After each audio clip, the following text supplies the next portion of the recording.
Ever since I was a kid, I think I always dreamt of becoming an actor. So when I started performing, I poured my heart into every piece that I ever did. Being on stage was not just about a creative expression, but I think the interplay of dark and light, it was breaking all the shackles and making me feel absolutely liberated. Just when I thought my career would take off, something happened. I woke up one day, just one fine morning, realizing that I have a very small swelling here below my right ear. And the diagnosis was a very extensive process. It took a month. And after a month, the doctors told me and my family members that I have MDR TB with resistance to rifampicin. Now, all of this was entirely new for all of us. I didn't know what MDR TB actually was.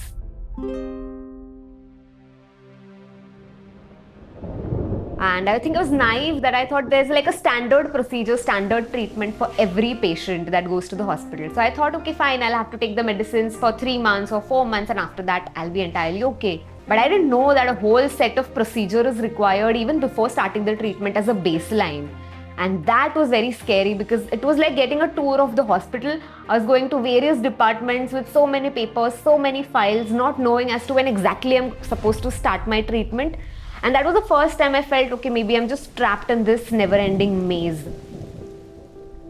Initially, I was put on a shorter regimen, which is I was supposed to take roughly around 19 to 22 tablets a day, around 6,000 mg. I think when I came home, I took my first tablet. That's when I got my reality check. Because soon after starting the treatment, the brutal side effects that nobody really talks about, they just followed.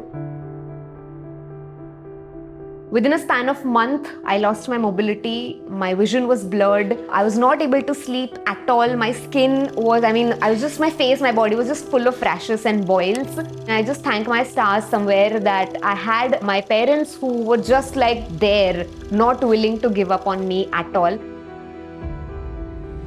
I remember one day when I went to the hospital for my follow-up, I saw a girl who was sitting with her family members, and she was just told upfront that she had MDR TB and that she would have to quit her job right away and just get hospitalized to start the treatment.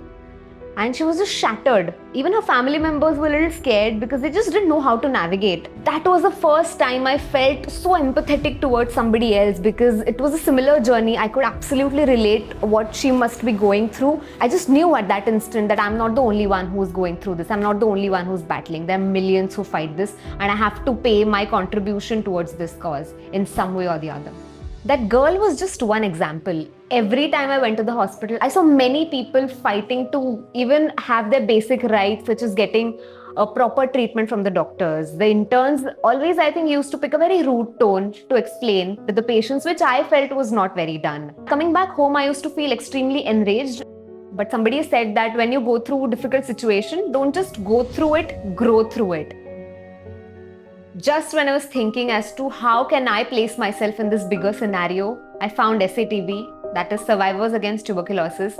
SATB is a community of like-minded people. As I said, people who have fought TB before and have emerged stronger, successfully come over to the other side.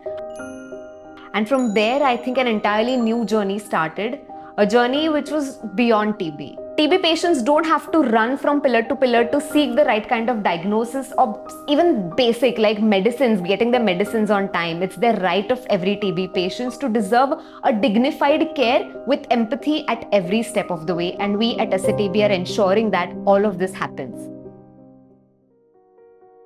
Though my battle with TB was tough, I know for others it was even tougher. And that is when I realized that some kind of documentation has to be done because when you take those medicines for 2 years, a lot of things in your life change, not just on health front, but also on professional front, on personal front. The world changes upside down, and TB happens to be just a catalyst in changing all those things.